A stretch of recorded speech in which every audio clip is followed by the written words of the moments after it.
Welcome to my channel, Learn with Teacher Annie.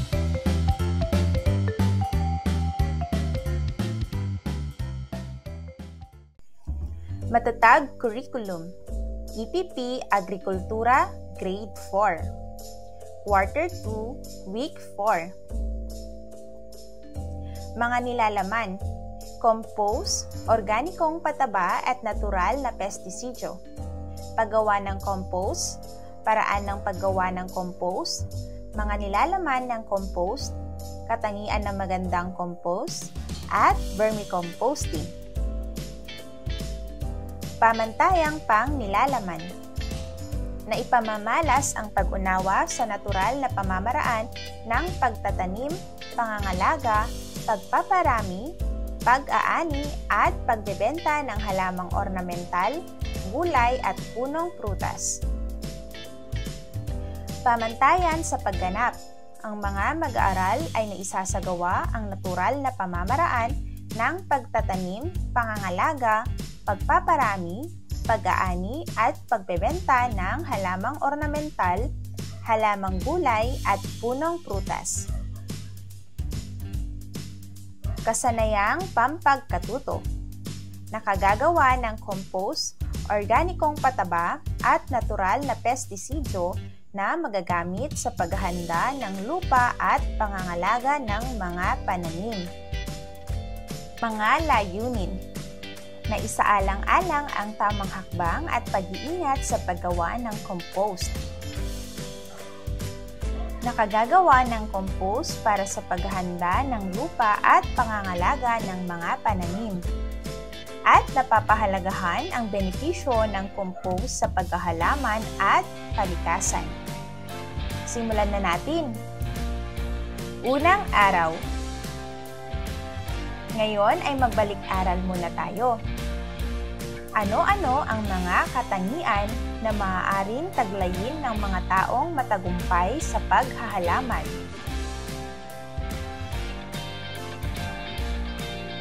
Bakit mahalagang taglayin natin ang mga katangian ito?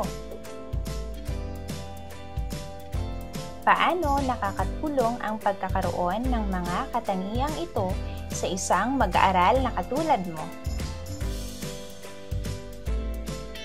Ngayon, ating suriin ang mga larawan at sagutin ang mga katanungan. Ano ang ipinakita sa mga larawan? Kung kayo ay may mga balat o tirang gulay at prutas, paano pa natin ito mapapakinabangan? Paano makakatulong ang mga ganitong gawain sa ating kapaligiran? Mahusay mga bata! Ating alamin kung ano nga ba ang compost pit. Ang compost pit, ito ay ang paghuhukay sa lupa kung saan ilalagay ang mga nabubulok na mga bagay para gawing pataba. Habang ang compost naman, ang pataba na makukuha mula sa compost pit. Ating talakayin. Sa paghahalaman, kailangan ang abono upang maging mataba at malago ang mga pananim. Ito ay maaaring magmula sa likas na yaman. Sa pamamagitan ng composting, ang mga sariwa o mga nabubulok na mga basura tulad ng mga balat ng prutas o gulay, dahon ng halaman, o mga dumi ng hayop ay pwedeng gawing abono. Ito ay nagpapaganda sa kalidad o uri ng lupang pagtataniman. Narito ang ilang mga pangunahing benepisyo ng compost sa iyong pananim. Una, pinapabuti ang estruktura ng lupa. Ang compost ay nakakatulong para mapabuti ang estruktura ng lupa sa pamamagitan ng pagpapataas ng kakayahan ng lupa na humawak ng tubig at sustansya. Ito ay nagdudulot ng mas malulusog na halaman na may magandang pagbuo ng mga ugat. Pangalawa, Pinapalakas ang sustansya ng lupa. Ang compost ay mayaman sa mga mahahalagang sustansya tulad ng nitrogen, phosphorus at potassium, pati na rin ang iba pang mga micronutrients tulad ng calcium, magnesium at sulfur. Kapag ang compost ay idinagdag sa lupa, unti-unting nailalabas ang mga sustansyang ito sa paglipas ng panahon, na nagbibigay ng tuloy-tuloy na supply ng nutrients para sa inyong mga halaman. Pangatlo, nagtataguyod ng malusog na paglaki ng halaman. Kapag ang mga halaman ay itinanim sa lupa na mayaman sa nutrients, mas madali silang makakaiwas sa mga peste at sakit na madalas natin nakikita sa ating mahalumigmig na kapaligiran. Pang-apat, pagbabawas ng basura. Ang composting ay isang mahusay na paraan upang mabawasan ang basura sa inyong tahanan. Sa halip na itapon ang mga organikong materyales tulad ng mga tira-tirang pagkain sa basurahan, maaari mong gamitin ang mga ito at gawing compost na magagamit sa iyong hardin. Narito naman ang paraan sa paggawa ng compost pit. Una, pumili ng lugar na tuyo, patag, malayo sa kabahayan o anumang tubig. Pangalawa, hukayin ang lupa ng 2 metro ang haba, luwang at lalim. Paalala, mag-ingat sa paggamit ng mga kagamitang matutulis upang maiwasan ang disgrasya. Pangatlo, ilagay sa loob ng hukay ang mga pinutol na damo, basurang nabubulok, at mga pinagbalatan ng gulay at prutas. Pang-apat, patungan ito ng dumi ng hayop tulad ng dumi ng baboy, manok o baka.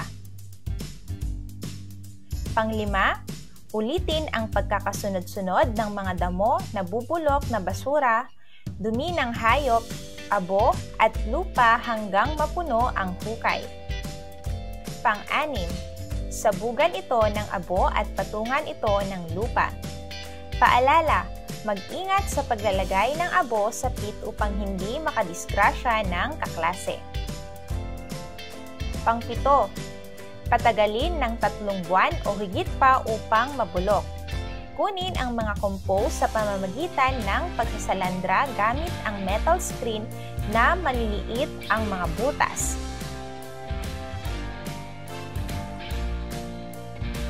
Mga bata, tandaan na kung merong compost pit, meron din tayong tinatawag na basket compost.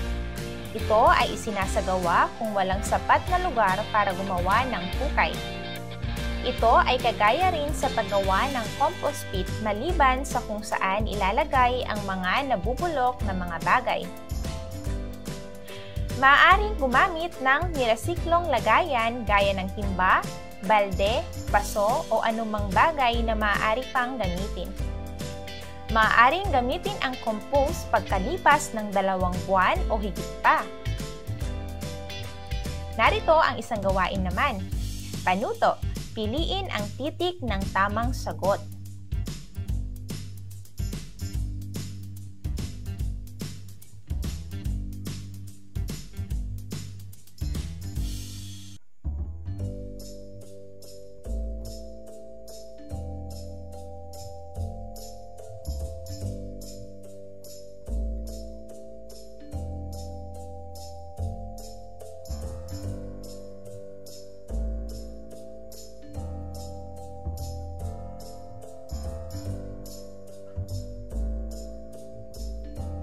Narito pa ang ilang katanungan.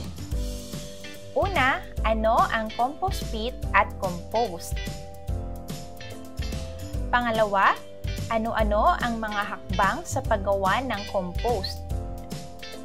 Pangatlo, ano-ano ang ilang mga pangunahing benepisyo ng compost sa inyong pananim?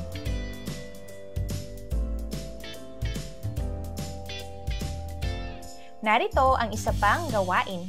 Panuto, hatiin ang klase sa 3 grupo. Isagawa ang wastong hakbang sa paggawa ng compost. Makikita sa ibaba ang larawan ng pamantayan ng pagpupuntos. Ikalawang araw. Magbalik-aral muna tayo mga bata. Una, ano ang compost pit at compost? Pangalawa, ano-ano ang mga hakbang sa paggawa ng compost? Pangatlo, ano-ano ang ilang mga pangunahing benepisyo ng compost sa inyong pananim?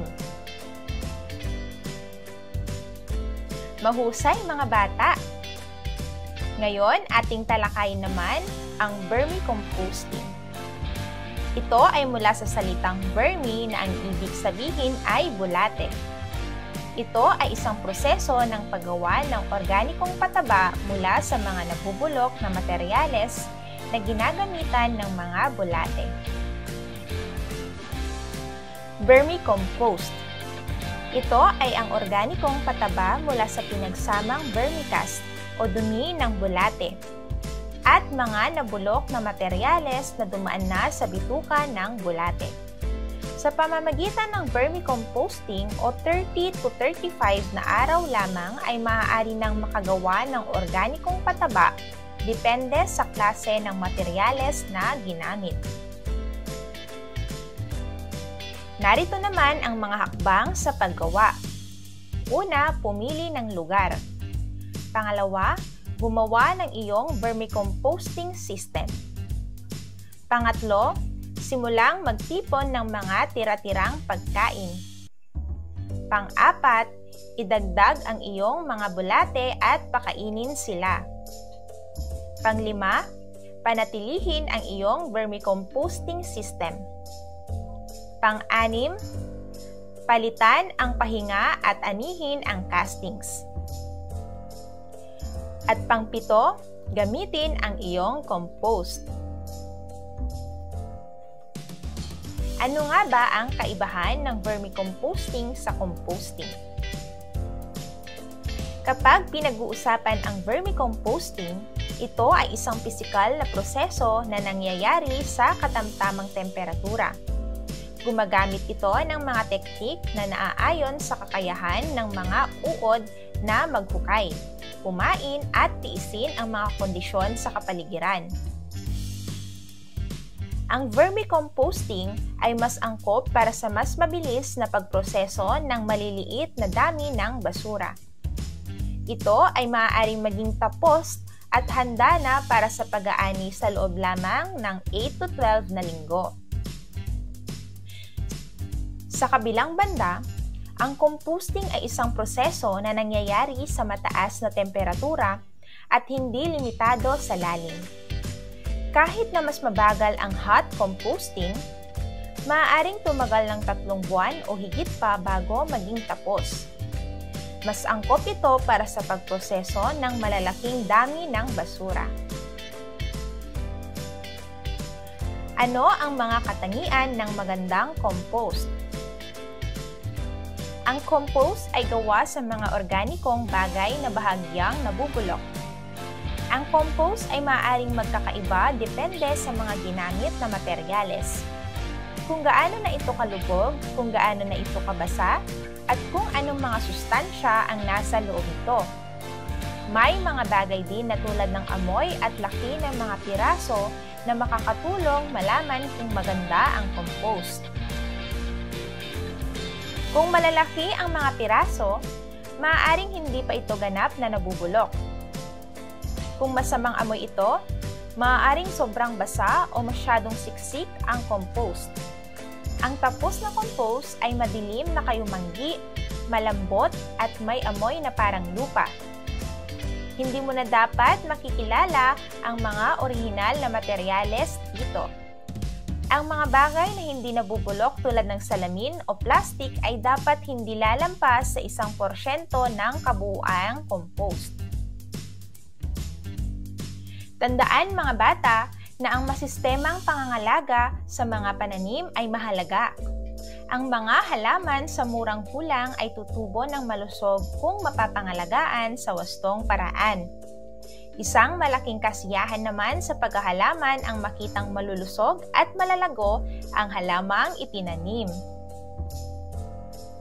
Gawain. Ngayon, kopyahin mo ang Venn diagram sa iyong kwaderno at isulat ang kaibahan ng composting at vermicomposting habang sa gitna naman ang kanilang pagkakatulad.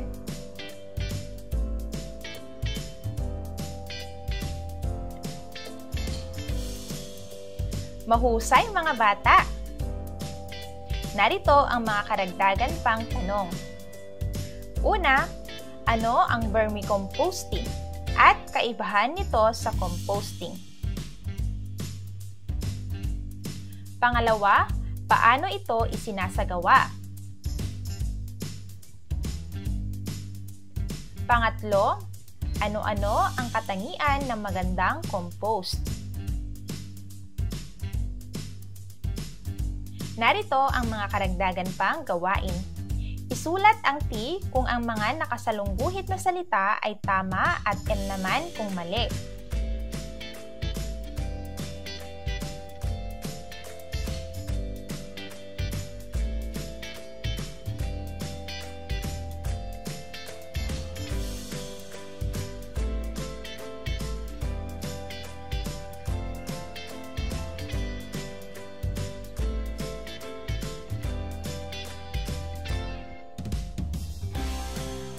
Ikatlong araw. Ngayon ay magbalik-aral muna tayo. Ano ang vermicomposting at kaibahan nito sa composting? Pangalawa, paano ito isinasagawa? Pangatlo, ano-ano ang katangian ng magandang compost? Ngayon, ating talakayin ano nga ba ang organikong pataba. Ito ay kadalasang hinahalo sa tubig na idinidilig sa mga halaman upang madagdagan ang sustansya ng lupa. Meron tayong tinatawag na FPJ o Fermented Plant Juice. Ito ay ang pamamaraan ng pagkuha ng dagta ng mga halaman sa pamamagitan ng fermentation upang gawing organikong pataba. FFJ o Fermented Fruit Juice. Ito naman ay ang pamamaraan ng pagkuha ng dagta ng mga prutas sa pamamagitan ng fermentation upang gawing organikong pataba. FAA o Fish Amino Acid.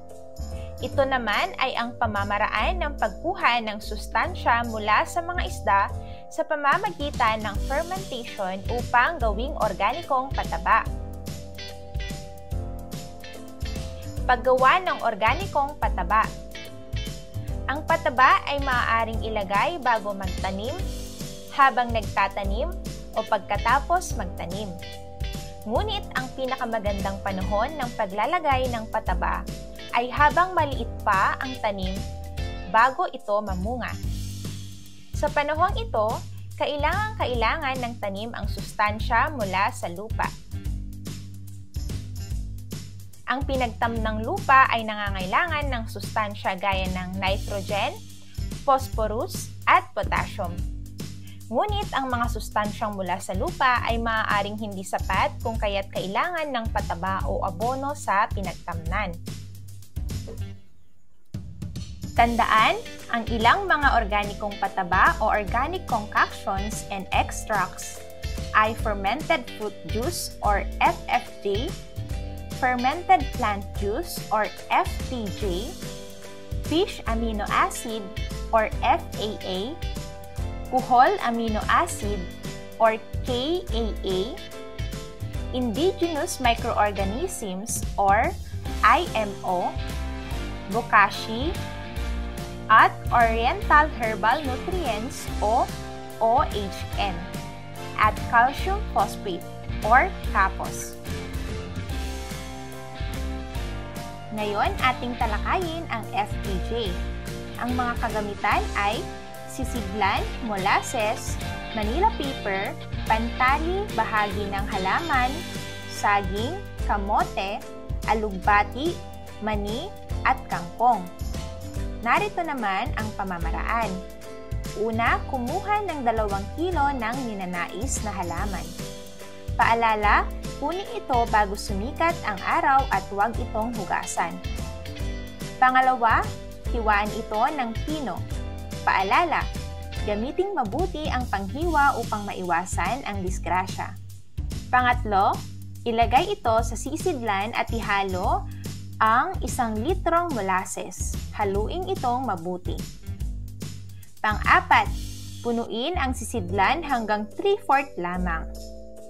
Pang-lima, takpan, itali at ilagay ito sa tuyo at mahalumigmig na lugar. At pang-anim, pagkatapos ng 7 araw, salain at ilapat ito sa malinis na sisidlan. FFJ. Ang kagamitan ay sisidlan, molasses, Manila paper, pantali at prutas. Pamamaraan. Una, hiwaing mabuti ang 1 kilong prutas na hindi sobra ang pagkahinog. Paalala, gamiting mabuti upang maiwasan ang disgrasya.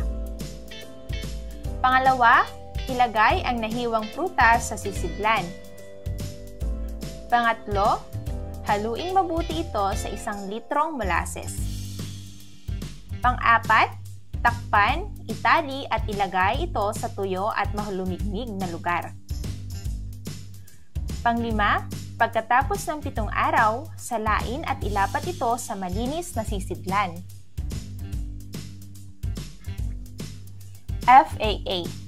Kagamitan: isda, molasses, sisidlan, Manila paper, at pantali. Pamamaraan. Una, hiwaing mabuti ang isda at ihalo ito sa 1 kilong molasses. Pangalawa, ilagay ito sa sisidlan, takpan ng Manila paper at itali gamit ang pantali. Pangatlo, ilagay ang sisidlan sa tuyo at mahalumigmig na lugar. At pang-apat, hayaang ma-ferment ito sa loob ng 14 araw. Narito ang isang gawain. Piliin ang titik ng tamang sagot.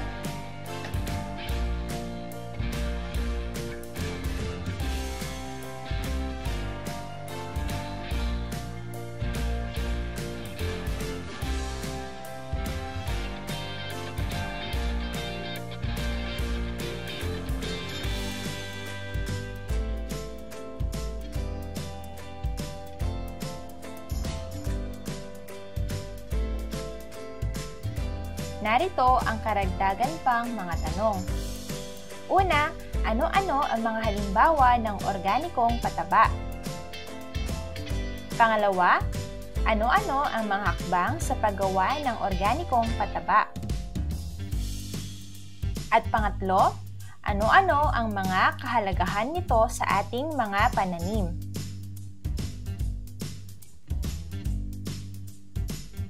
Gawain. Ang mga mag-aaral ay mamimili ng isa sa mga 3 pamamaraan sa paggawa ng organikong pataba. Panuto. Una, bumuo ng isang grupo na may 3 o 4 na miyembro. Pangalawa, ihanda ang mga kagamitan ng napiling organikong pataba. Pangatlo, isagawa ang wastong hakbang sa paggawa ng napiling organiko. Narito ang pamantayan sa pagpupuntos. Ika-4 na araw. Ngayon ay magbalik-aral muna tayo. Una, ano-ano ang mga halimbawa ng organikong pataba? Pangalawa, ano-ano ang mga hakbang sa paggawa ng organikong pataba?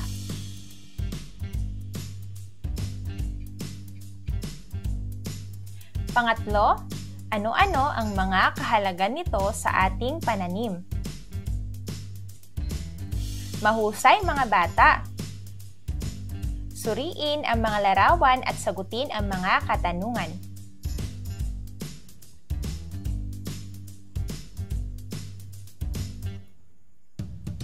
Una, ano ang ipinakita sa mga larawan? Pangalawa, ayon sa larawan, ano ang maaaring mangyari sa mga pananim? Pangatlo, ano ang mga hakbang na ginagawa ng mga magsasaka upang maiwasan ang mga peste sa pananim? Ngayon ay ating talakayin naman ang natural na pestisidyo. Ito ay natural na pestisidyo upang mapuksa ang mga peste na dumadapo sa mga halaman. Ito ay ginagawa sa pamamagitan ng paggamit ng mga natural na sangkap gaya ng madre de cacao, makabuhay, turmeric, sapinit, at iba pa. Maaaring itong diktikin at ibabad sa tubig at kalaunan ay maaaring ispray sa halaman. Isa sa mga problema natin sa paghahalaman ay ang pagdami ng mga peste o sakit nito. Karaniwang ginagamit sa pagpuksa ng mga ito ay ang paggamit ng komersyal na pestisidyo. Bagamat ito ang pinakamadaling gawin para puksain ang mga peste o sakit sa mga halaman, ito ay nagdudulot ng hindi magandang epekto sa mga nagtatanim, sa kapaligiran, maging ang iba pang mga halaman at hayop. Kung kaya't hinihikayat na gumamit ng mga natural na pamamaraan upang mabawasan o mapuksa ang mga ito. Ang mga kagamitan nito ay nakahanda at mula sa ating kusina. Narito ang ilang mga natural na pestisidyo na maaari nating gawin.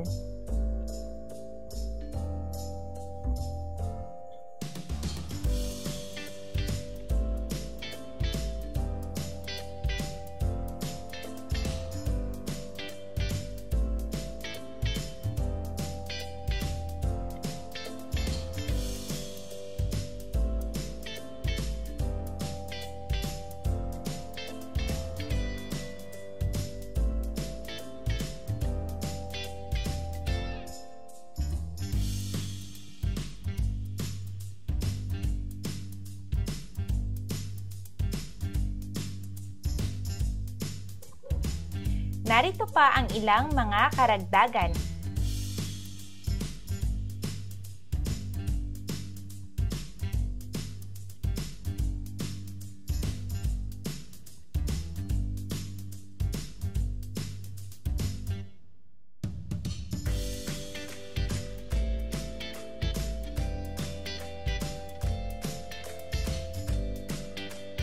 Bago matapos ang ating aralin, narito ang mga gawain. Panuto. Sagutan ang graphic organizer sa ibaba. Magbigay ng 3 benepisyo ng paggamit ng organiko o natural na pestisidyo. Narito pa ang mga karagdagang tanong. Una, ano ang organikong pestisidyo? Pangalawa, ano-ano ang mga dapat isaalang-alang na paggawa ng natural na pestisidyo at organikong pataba? Pangatlo, bakit kailangan natin palaganapin ang paggamit ng organiko o natural na produkto sa ating mga halaman? Gawain. Ang mga mag-aaral ay mamimili ng isa sa mga pamamaraan sa paggawa ng natural na pestisidyo. Panuto. Una, hatiin ang klase sa 3 grupo. Pangalawa, ihanda ang mga kagamitan na napiling natural na pestisidyo. At ikatlo, isagawa ang wastong hakbang sa paggawa ng natural na pestisidyo. Narito naman ang pamantayan sa pagpupuntos. Mahusay mga bata! Thank you for watching!